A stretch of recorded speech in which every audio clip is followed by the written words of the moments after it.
As artists, we have this power to envisage the thing we imagine or write about the thing we imagine, and then that's the start of the process of change.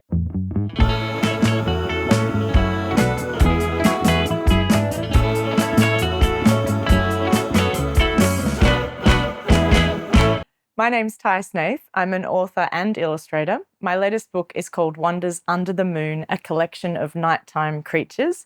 It's published by Thames and Hudson, Australia, and it's out now. When you open the book, you'll find a whole heap of creatures that come out only at night. So only when the moon is out and the sun's gone away. And they're basically chosen, they're all my favourite animals from around the world that come out at night. So it's hard to choose because there's so many. But it follows on from my last book, which was Under the Sun. I'm pretty much writing to myself when I was maybe 8 years old. So as a little girl, all of my books are made for myself when I was a little girl, which is easy because I still act like a kid most of the time anyway. My kids call me a kidult. I think that's what I'm officially, not an adult. I'm a kidult. So I was really just fascinated by animals when I was younger. I was very passionate about the environment, about protecting animals' habitats, just about creatures, how they live, what they look like, and I drew a lot. I still obviously draw a lot, but I was fascinated by animals more than people. I had a collection, huge collection of different pets that I'd gone and found in the wild and made habitats for them, and I was really, really into animals: slugs, frogs, crickets, lizards, everything. From when I was about probably 6 years old until I was a teenager. Then I kind of got over it, but I still have always loved animals. So for me, this is almost like a field guide, I guess, of things that I would love to see in the flesh. I haven't seen them all in the flesh. That would be amazing. But just things that I'm fascinated by for different reasons. Maybe how they look, how they act, their textures and colours. It's an artist's guide to nocturnal creatures. This is my 7th book. The first few were not, they were fictional books, but they were kind of more like, I guess if you crossed a fictional kids book with a self-help book. So they were more about sort of being in yourself and how you are in the world. So one of my favourites was called Slow Down World, which was just, about taking time and going slowly. And then there was another one called You Might Find Yourself, which was about the path that you choose in life. And I think that they happened kind of parallel to my kids going through certain phases. And as a parent, just like a resource that I was looking for. So at that point, I guess I also made them for me as a parent, and what I was looking for in terms of guiding myself, or just something that was lovely to read to my kids at that stage. Now my kids are a bit older, and I guess I'm sort of moving more into actual, trying to encourage kids to really take action in the world. There's a great, I think it was Rachel Carson quote where she said the first part of taking action is paying attention. And so I feel like, noticing things or learning about things is really the first part of being passionate, and then maybe becoming a scientist or an activist or an environmentalist. And for me as a kid, it started with fascination in creatures. And then I think I went on to become quite involved in lots of different things and give money to different foundations and causes. And I take my kids now to protests for forests. And so I think for me, it's just encouraging kids to engage in the natural world. I'm an artist full-time, so I guess that's a yes. I don't write and illustrate books full-time, but my practice encompasses lots of different things. So at the moment, I'm working on a big public sculpture and a solo exhibition of paintings. So I have an unusual, just multifaceted practice, and the books are just one thing that I do. So I guess the answer is yes. I'm an artist full-time, and I've always been that. So yeah, I did also used to work in a bookstore for many years, but now I don't do that. So I do lots of different creative things.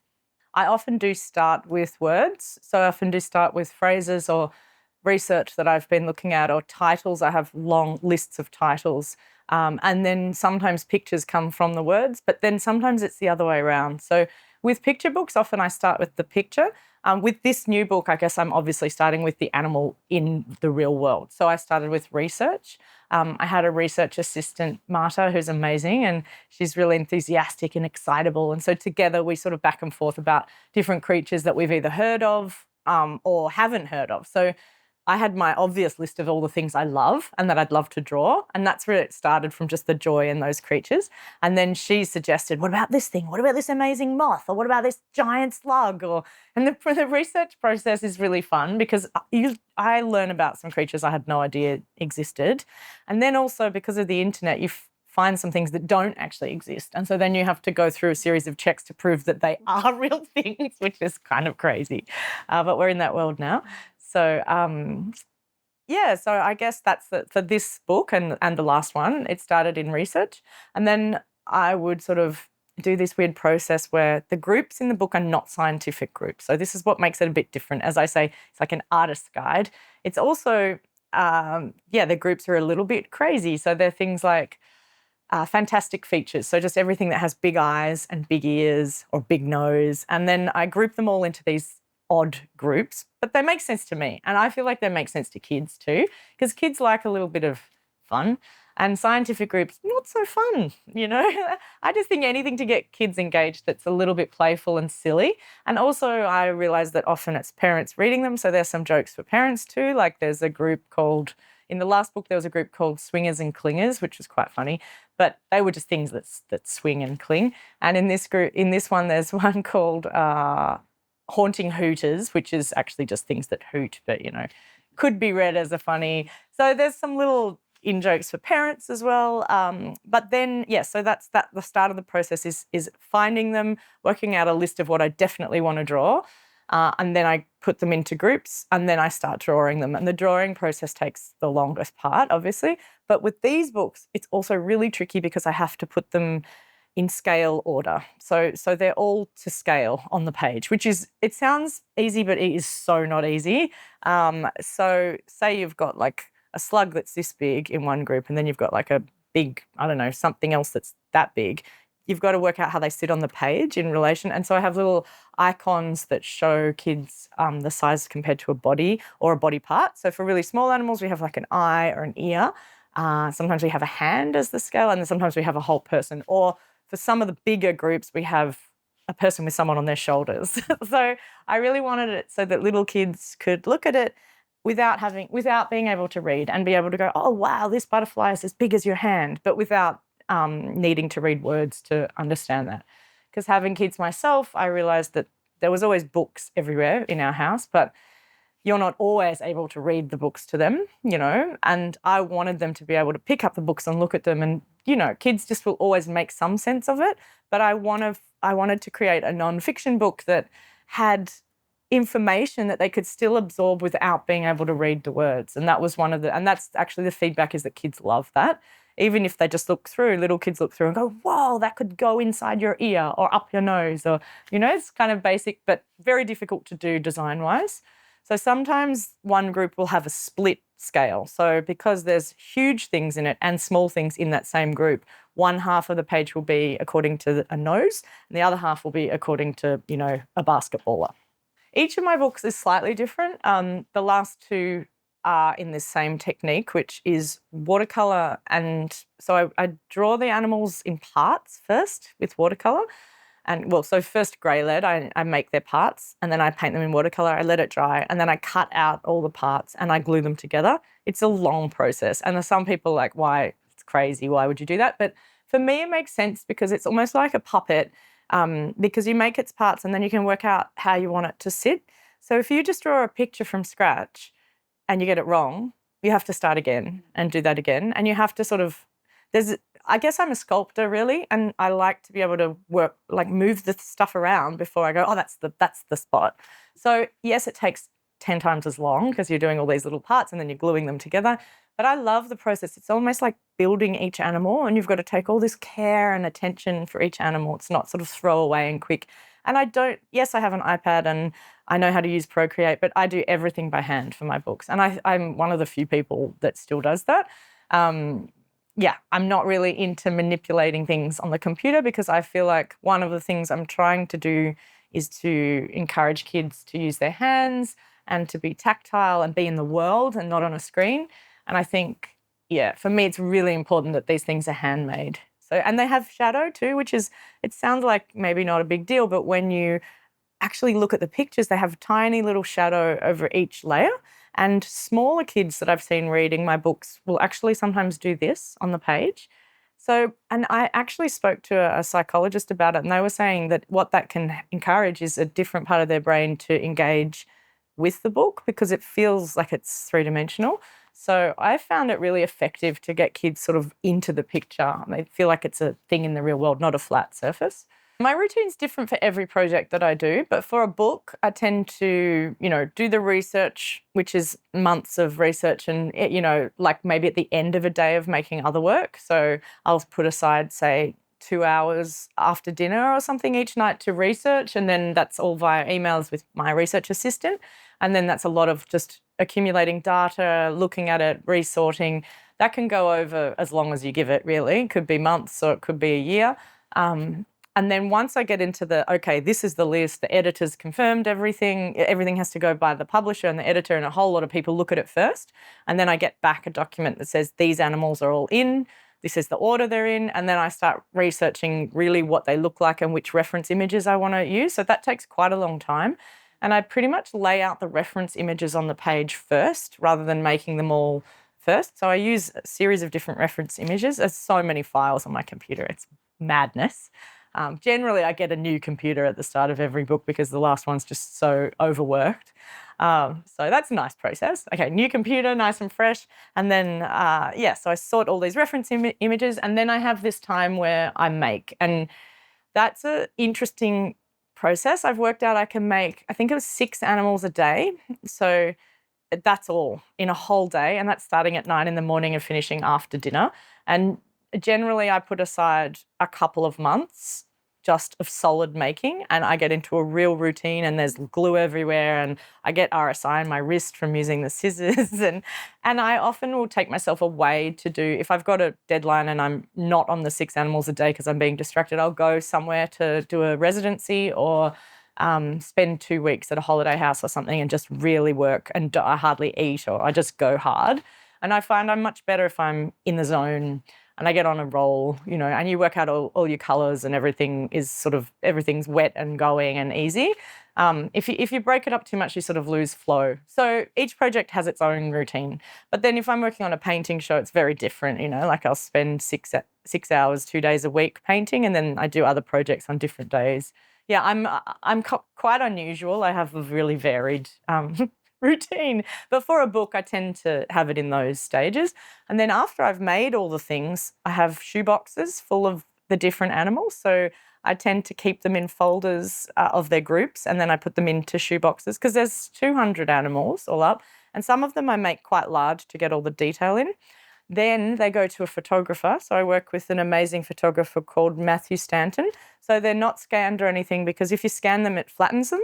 So I actually shoot them high res with a medium format camera, which is also expensive and crazy. But for me, that end result's really important. So Matt and I will spend 2 days in the studio shooting each one, and we're good old friends, so we have great chats, and getting the light right and consistent and the shadow consistent for everything. So the photography is a big part of it, actually, and a big cost. Of all my materials, probably photography is my biggest cost. And then they all go to the designer, and I work with the designer quite closely as well. I'm a bit of a control freak. I don't like just handing it over and expecting the best. But we've got great designers at Thames and Hudson, and I worked with Hope Lumsden Barry for the last 2 books, and she's amazing. So we work together quite closely. We work out, the backgrounds, which ones are going to match. She puts in a lot of input, and then I get it back and say, no, I don't like that, or I do like that. I hand draw the fonts, which is crazy.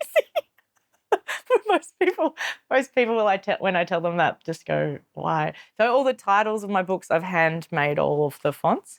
And I feel like that brings part of my personality, because it's very much me that's made them. It's obviously my voice is in it. It's my interpretation. And like I said, it's like an artist's guide. It's not just a scientific guide, and it's not just a library guide, or a school book. It's something that has been filtered through my eye. And I used to love those books when I was growing up, the English sort of watercolours of field guides of birds. And I loved that as a kid because it was the art. You could see the artist's hand. And for me, that's really important. That's where the care and compassion comes in. So yeah, even the fonts, it's almost like notes. And yeah, it's a long process. But I think it's worth it.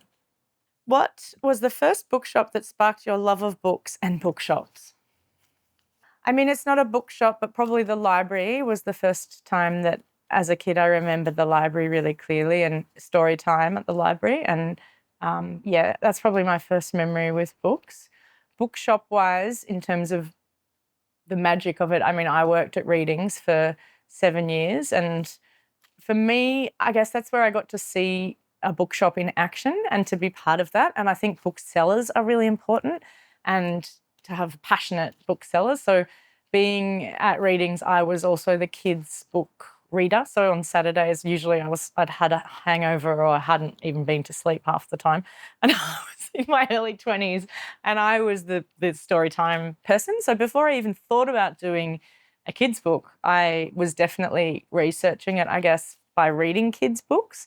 And then when I had my own kids, obviously there's that. But for me, Readings was really important. And I think Mark Rubbo's incredible in terms of what he's done in that landscape and how he looks after. Actually, a lot of authors and illustrators have worked at Readings. And then once I left Readings to have my children, and then I did my own books, and Mark was incredibly supportive of that. And now I've done one of the facades of the bookshop in Hawthorne. I did their whole Readings facade. And so there's a lot of relationships, I think, there. So for me, I guess, yeah, Readings was really important. But places like the State Library as well have been incredibly important for me. And then as you get past just like being enamored by books, actually running workshops at places like that are really important, and just seeing kids draw the parallel between being in this big house of books, but then also making something that could become a book. And that bridge of just saying to kids, oh, well, that's an amazing illustration. Look, I look forward to seeing your first book. And you can just see this thing click in their head and they go, oh, yeah, do you think I could do a book? And yeah, of course you could do a book. And I was lucky enough to meet John Marsden when I was 13. I won a writing competition. It was like Victoria-wide. And the prize was to do an extended sort of series of workshops with John. And yeah, it was amazing. Like, he's incredible. He was incredible. And he gave me a copy of Tomorrow When the War Began, a first edition hardcover, which I've still got. And he wrote in the cover, on the title page, I look forward to reading your first book. And I think it's funny because at the time, I don't think I even, I just put it away. And then when I wrote my first book, I'd just moved house and I was looking through all my books and I found it and I thought, wow, that's amazing. Like, he planted something in there. So I often will write that in the cover of kids' books when they come to workshops too. But I think, yeah, bookshops are important, but also any place that encourages books and reading and making as well, and how they fit together. You don't have to just be a consumer. You can be a maker of books as well. I think the role of writers is to imagine a hopeful future. And I think particularly with kids, it's about using our imaginations to envisage the outcome we want in the world. And I think creatives have this incredible power of actually exercising our imagination to imagine what we want in the world, but then actually that's the beginning of actually making it happen. And if people can't imagine things, generally, it's not going to happen. So as artists, we have this power to envisage the thing we imagine or write about the thing we imagine, and then that's the start of the process of change. And so, yeah, I'm really passionate about, talking to kids about these animals that exist, but also how we can help them survive. And in the back of my books, there's always a guide of ways we can help. Because as a kid, I was really proactive and I always wanted more. I wanted to be told, like, how can you help the pandas survive? In the 80s, it was all about the pandas and how can we do this? What can we do with Greenpeace, or what protests can I go to? And so because I make them for my, 10-year-old self, I think of that little girl and like, what did she need? And she just needed some guidance. Like, what could she do beyond just reading a book or drawing? And so in the back of my books, I always have sort of basic things, but then some more complex things for the kids that really want to go hard. It might just be putting out a bowl of water for bees, or it might be keeping your cat inside at night. But all these things contribute to actually a better environment for animals to survive, because sadly, we're the ones causing their demise. And it's rapid. I like reading usually female or female identifying authors. and non-binary authors. I've sort of been on, probably for the last 5 years, I really only read female identifying authors, which was started as a way of just trying to write the balance of what I had read in the past. And then I joined an amazing book club where that's what we read, but then we tend to read sort of a mixture of, I guess, magic realism and writing that's based in sort of like a contemporary feminism, I guess. Yeah, I like reading things that are sometimes gritty or a little bit scary, but also hopeful and optimistic. So I'd say magic realism is probably your basic answer. I am making 3 giant echidnas at the moment. So I'm making a public sculpture for the Shire of Mitchell. It's my second public sculpture, which I love because they will outlive me and my kids and my grandkids. They'll be there for hopefully hundreds of years. Yeah, they're 3 giant echidnas in an echidna train, because when echidnas, I learnt this when I was researching my book, when echidnas are mating, the female does her thing, like she just is oblivious. But in order to win her over to mate with her, the males create a line behind her, like a train, and it's just the last man standing gets, which I thought was hilarious. They're not aggressive or anything. It's just the one, the endurance, and he gets the girl in the end. But the public sculpture is at a train station, and it's also the 150th year of this train station being open. So it's like crosses the two things. And the other thing I learned was that this town where I'm doing it went through the Black Saturday fires, and actually people died there. So there's this really strong narrative around like resilience and survival. And echidnas are the most successful native animal in Australia to survive bushfires, because they found that they have this innate ability when they smell smoke to go into a torpor underground. So they go into like a forced hibernation for 3 months, up to 3 months, and they can just wake up when everything's growing again. And so I liked the dual thing of the sort of train and the resilience. And so I'm building these huge, 2-ton echidnas one's out of bronze, which has just been poured. One's out of timber, so it's hand carved from beautiful old timber, and one is out of concrete that I'm building next week, hand modelling concrete. So that's what I'm focusing on at the moment. And then I have the next thing I'm doing after that is I'm decorating or doing a whole room for a recording studio in Melbourne. So it'll be about the story of female musicians, rock musicians that have come from Melbourne. And it's like it's like called the Goddess Room. So my practice goes well beyond kids' books, but generally it all tells a story. So that's the link that ties all my painting, sculpture, site-specific works, is that, I guess I'm like a storyteller through pictures. Pleasure. It was nice. Thanks for having me.